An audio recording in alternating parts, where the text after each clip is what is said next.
Bonjour à tous et bienvenue dans cette nouvelle édition du Grand JT des Territoires. Voici tout de suite les titres de l'actualité.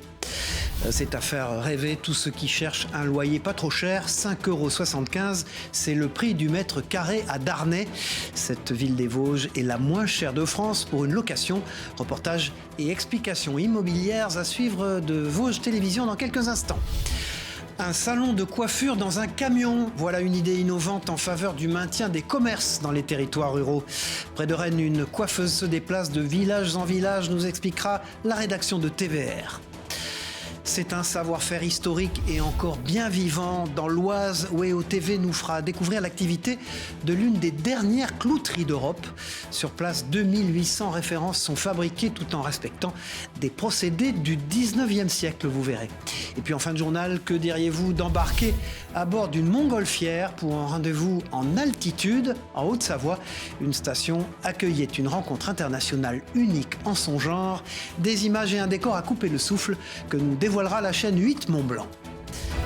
Mais on débute donc cette édition avec cette somme étonnante, 5,75 €. C'est le prix du mètre carré dans la ville la moins chère de France. Darney, petite commune des Vosges, est ainsi la plus accessible du pays pour une location. Un titre honorifique selon les données du ministère du Logement qui focalise l'attention sur cette ville, encore méconnue jusque-là, comme a pu le constater la rédaction de Vosges Télévision sur place. Regardez. Darney, 1 millier d'habitants, à 40 minutes d'Épinal et un peu plus d'une heure de Nancy. Une commune qui vient de faire parler d'elle à l'échelle nationale. D'après les données publiées fin décembre par le ministère du Logement, c'est ici que l'on trouve les loyers les moins chers de France.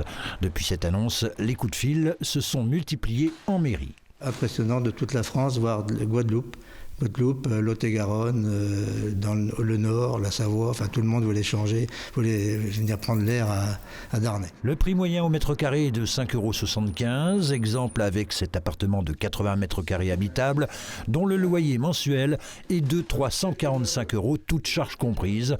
Des prix qui se retrouvent d'ailleurs sur tout le canton. À cela, une explication essentiellement d'ordre économique selon ce professionnel de l'immobilier. Darney, Montureux, Sur-Saône, La Marche sont des secteurs où il n'y a pas d'emploi. Donc pas d'emploi, donc vieillissement massif de la population. Darney a perdu son collège par exemple. Donc à partir de là, on a très peu de candidats, d'après nos critères solvables. Et si l'on parle cette fois de vente? À Darney, un pavillon en bon état, on va tourner autour des 1 000 € le mètre carré. Par contre, la majeure partie des biens qu'on va rencontrer sont des biens à rénover. Et pourtant, toujours en matière de biens à vendre, la municipalité darnéenne sent que le vent pourrait tourner dans la bonne direction.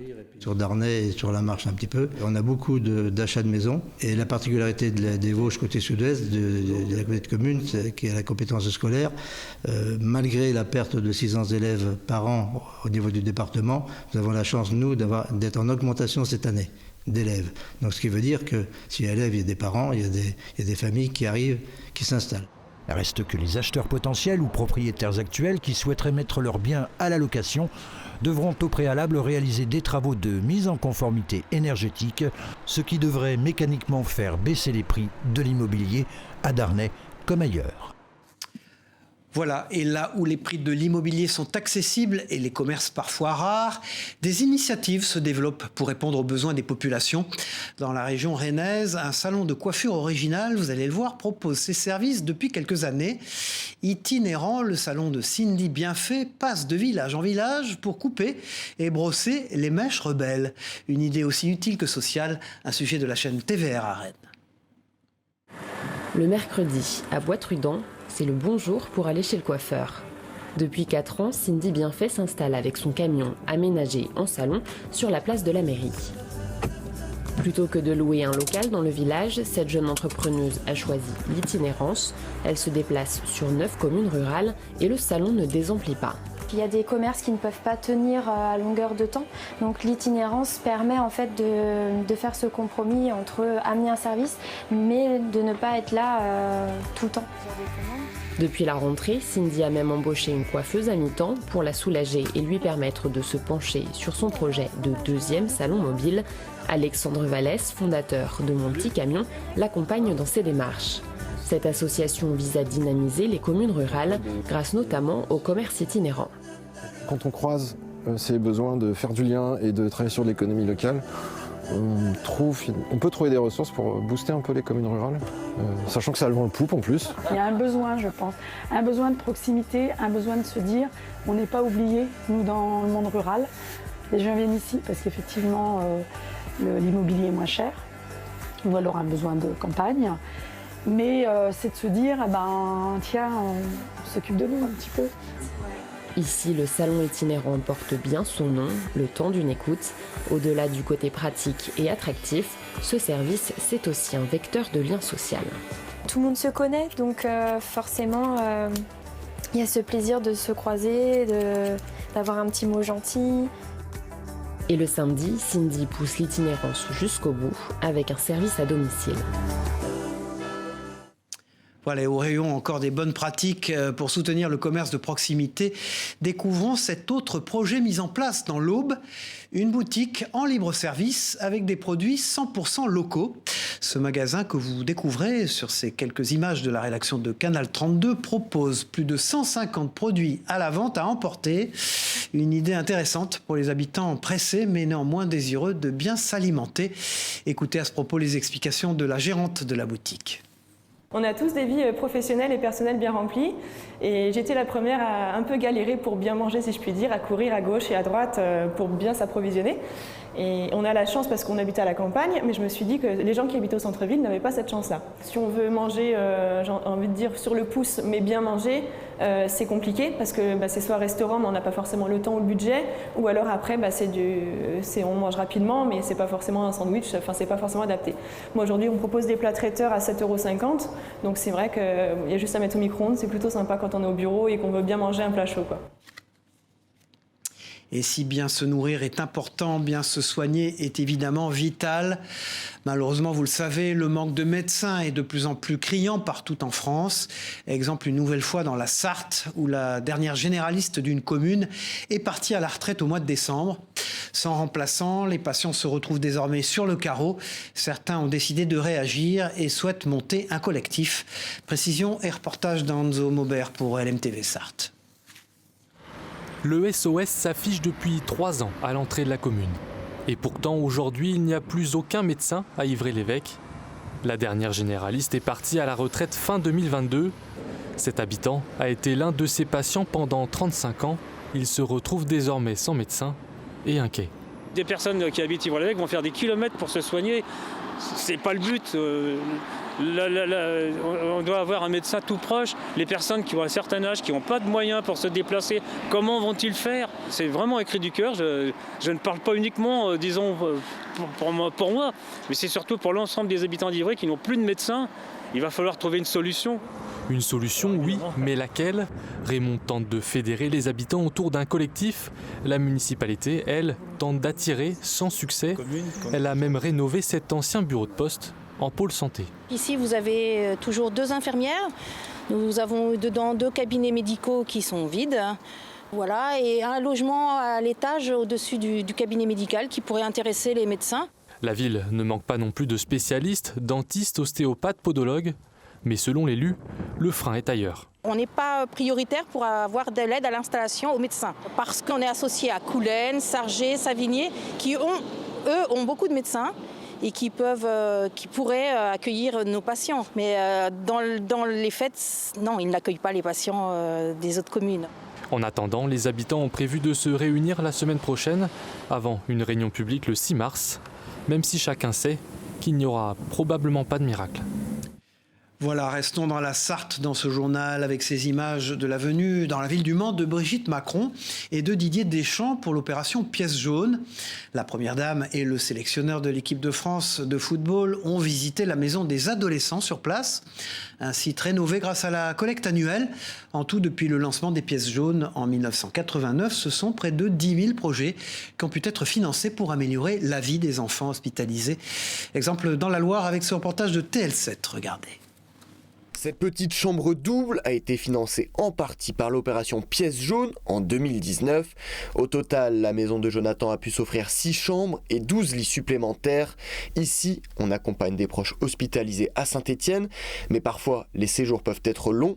Alors entre résidents, on crée des liens, on oublie le quotidien et on partage son histoire. On n'a pas tous la même histoire, mais tous ceux qui sont présents à la maison de Jonathan ont tous des problèmes liés au CHU en général, et du coup on se lie bien sûr avec d'autres personnes. Les 1000 mètres carrés de la maison de Jonathan s'élèvent à quelques pas du CHU de Saint-Étienne. Les chambres équipées chacune de salles de bain et les pièces communes permettent de se sentir comme à la maison. La maison de Jonathan, c'est quand même une bonne maison parce que finalement on a tout.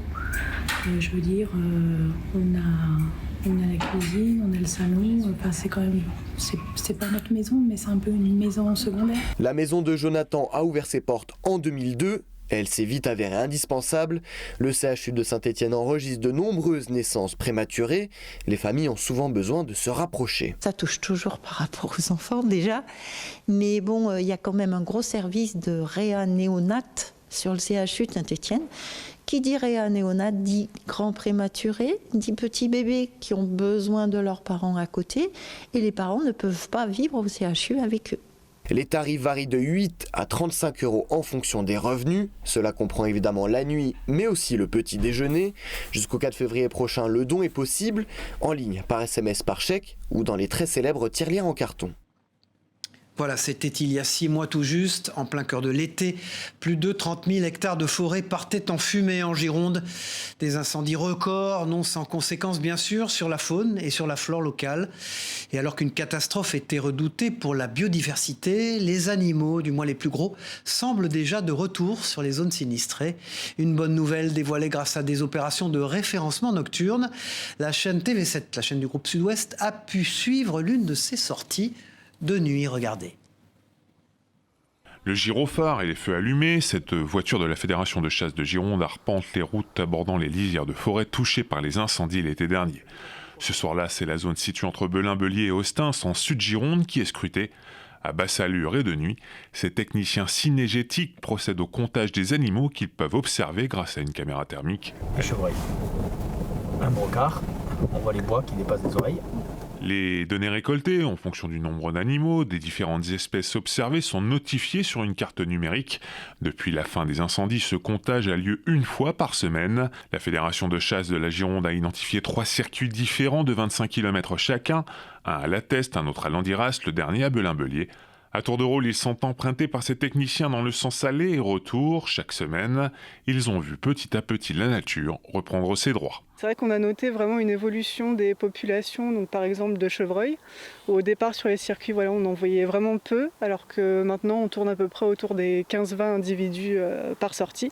Donc on arrive à peu près au même niveau que ce qu'on voyait un petit peu avant les incendies. Sangliers, chevreuils, biches et fans sont donc incontestablement de retour si l'on en croit ces techniciens, et la présence de certains prédateurs, comme le renard par exemple, ici sur cette image, prouve que même les petits animaux commencent eux aussi à revenir.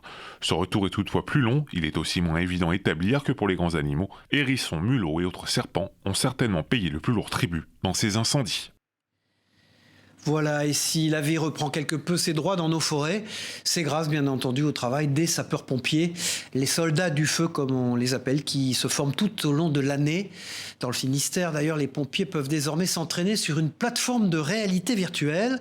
Objectif, former plus simplement mais tout aussi efficacement. Reportage bien réel, celui-là d'Enora Le Nôtre pour TBO, la chaîne du groupe Le Télégramme en Bretagne. Régis, tu seras le chef du groupe incendie. Un incendie est déclaré dans un appartement, mais c'est depuis cet ordinateur que les pompiers régleront la situation. Pour former les sapeurs-pompiers, le SDIS a installé une plateforme de réalité virtuelle qui simule des interventions. Un moyen d'entraîner les futurs recrues sans mobiliser de dispositifs trop importants. C'est un très gros avantage pour nous, c'est que ça nous permet de simuler des interventions sans avoir toute l'infrastructure humaine et logistique, le nombre de véhicules nécessaires pour pouvoir faire ce type de simulation. Donc c'est très très intéressant pour nous de pouvoir travailler plusieurs fois, répéter ces interventions. Deuxième objectif, et donc tes victimes, tu les envoies à Hugues au lieu de rassemblement des impliqués. Après la simulation, chaque étape de l'intervention est décryptée. Jusqu'à 7 participants peuvent se connecter simultanément sur la plateforme. Alors la virtualité est-elle aussi formatrice qu'une situation réelle?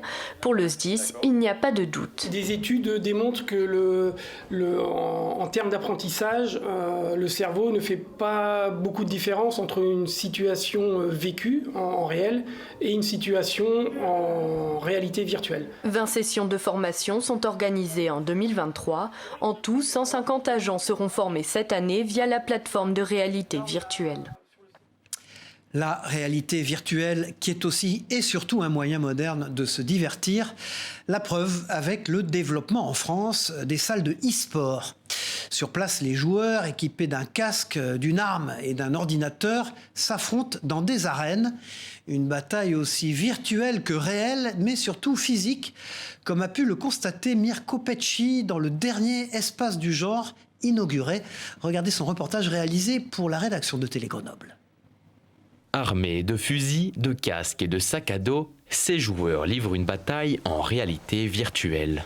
La salle Eva, installée à Fontaine, propose un terrain de jeu de 450 m² dédié aux jeux de tir à la première personne. Grâce à l'ambiance et à la technologie novatrice, Eva immerge complètement ses joueurs dans son jeu vidéo. On est venu la première fois et on a tout de suite kiffé jouer. C'est un truc qu'on n'a jamais fait avant et c'est du renouveau pour le gaming un peu. Eva est une start-up française basée à Paris. 16 salles ont déjà ouvert en France et l'entreprise souhaite étendre ce chiffre à 50 avant fin 2023. Les jeux exclusifs sont développés par la société. Au total, 3 types de jeux sont disponibles et 10 personnes au maximum peuvent participer aux parties. C'est vraiment accessible à tout le monde, de 12 ans à 77 ans, 99 ans. Je pense que la personne la plus âgée qu'on a eue, elle devait avoir à peu près 80 ans. On est vraiment au-delà d'un jeu vidéo, dans le sens où c'est vous la manette, c'est vous qui allez vous déplacer réellement. On est plus proche d'une aventure d'un laser game en termes de sensations, de déplacement, mais avec ce côté e-sport et réalité virtuelle avec le casque, quoi. L'objectif est de développer l'e-sport à Grenoble. Plusieurs villes en France ont déjà leur propre bataillon. La salle dispose aussi d'un espace de streaming où seront commentés les prochains tournois. Pour le moment, on est aux prémices. Les premières teams e-sport sont en train de faire leurs entraînements derrière nous. Et on espère pouvoir organiser le premier tournoi de Grenoble sur la fin février. La salle est ouverte tous les jours de 16h à minuit et le week-end de 10h à minuit. Comptez 20 € pour la partie de 40 minutes. De quoi s'entraîner et pourquoi pas vaincre les champions lors de la Coupe de France qui se jouera à Paris en novembre 2023. Du sport, elle en pratique tous les jours. Du fait de son activité professionnelle, Pauline Pradier vient d'être élue Miss Agricole 2023. Cette vigneronne a été choisie sur les réseaux sociaux parmi plus d'une centaine de candidates. La jeune femme de 31 ans représentera ainsi le monde agricole durant toute l'année. Premier rendez-vous le mois prochain à Paris pour le Salon de l'Agriculture. Rencontre pour l'heure sur ces terres du Gard avec Laurie Chermella, journaliste pour la rédaction de Via Occitanie. Pas question de parader avec son écharpe. Quelques jours après son élection, retour dans les vignes pour Pauline Pradier. C'est la saison de la taille de la vigne, des tâches de son métier qu'elle aime partager sur les réseaux sociaux avec ses 3000 followers. Une vision moderne d'une profession parfois éloignée des nouvelles technologies. C'est d'ailleurs sur les réseaux sociaux que la jeune gardoise s'est fait élire Miss France Agricole face à 129 concurrentes. J'aimerais véhiculer une image positive de l'agriculture, de montrer qu'on peut être des femmes et totalement polyvalentes sur une exploitation agricole.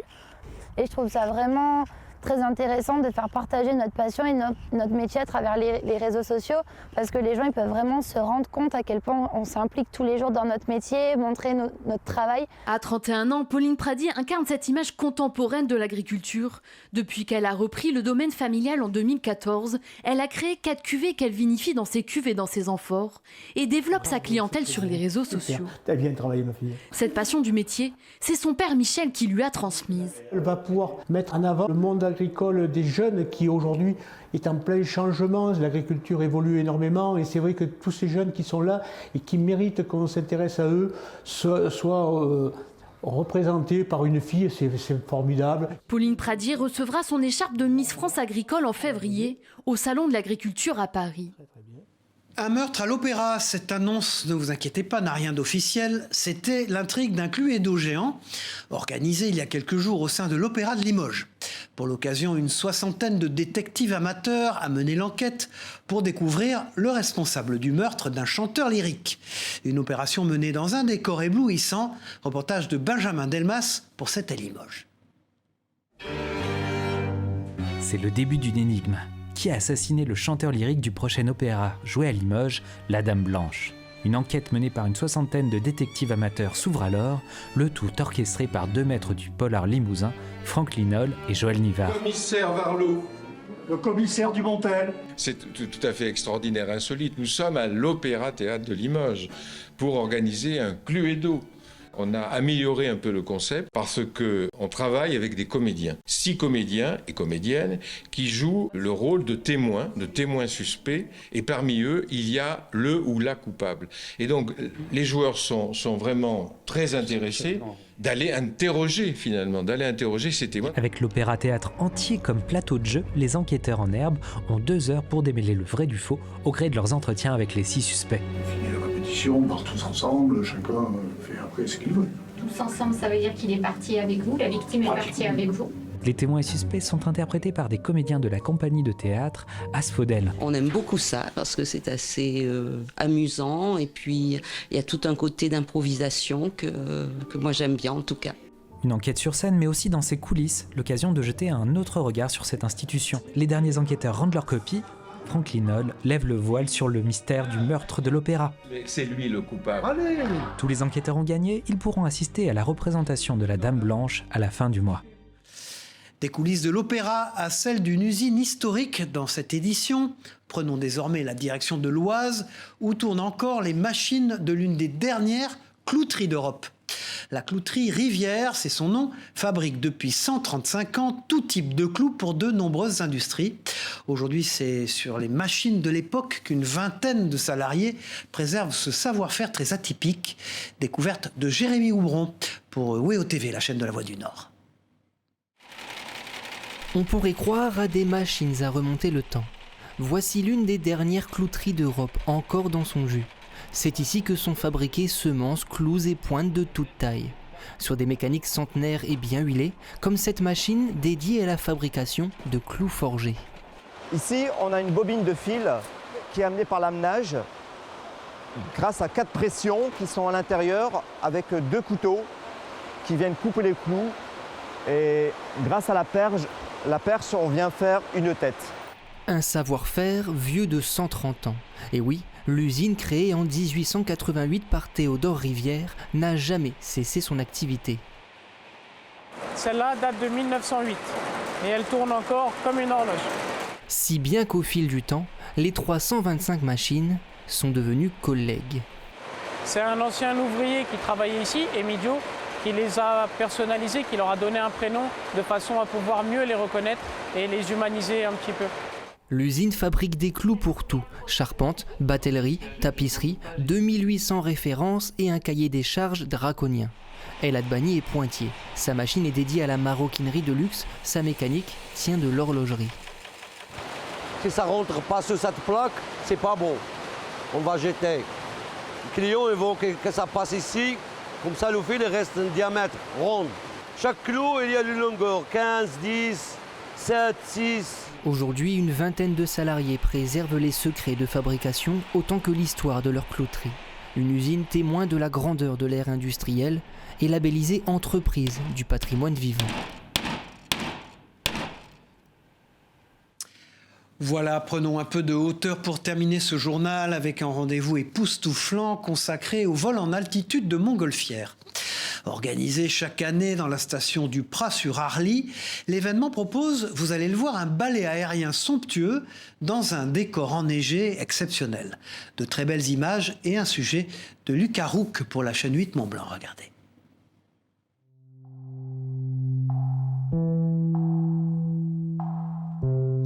Prendre de la hauteur pour profiter d'un panorama à couper le souffle.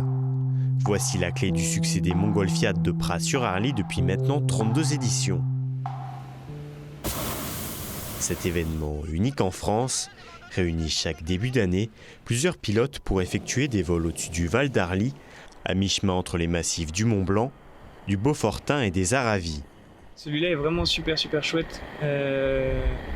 Que ce soit de la vue ou même des gens, les gens sont super gentils, ils sont toujours très accueillants. Les passagers qu'on fait voler sont tout le temps heureux de voir aussi au-dessus de chez eux et ça permet, nous on ne connaît pas forcément tous les endroits et comme ça les gens nous disent ah là-bas c'est le Mont Blanc, le pic du Midi, etc. Donc c'est ça qui est chouette. En montagne et qui plus est en hiver, Les conditions atmosphériques sont très changeantes. Ces particularités font du site de Pras-sur-Arly un lieu d'entraînement idéal pour les pilotes les moins expérimentés. On essaie d'associer un pilote qui a de l'expérience en montagne avec un pilote qui n'en a pas ou peu, de manière à le faire évoluer dans ce contexte de montagne avec une aérologie très particulière. Et puis en montgolfière, il n'y a jamais de vol identique. Donc à chaque fois, c'est un nouveau panorama, c'est des conditions différentes. C'est ce qui en fait la particularité. Et donc on ne se lâche jamais. Grâce à son emplacement exceptionnel, Pras-sur-Arly est donc définitivement le lieu de référence d'aérostation de montagne en France. Voilà, c'est la fin de cette édition. Merci d'avoir suivi le Grand JT des Territoires. On se retrouve très vite pour une nouvelle édition. Au revoir à tous.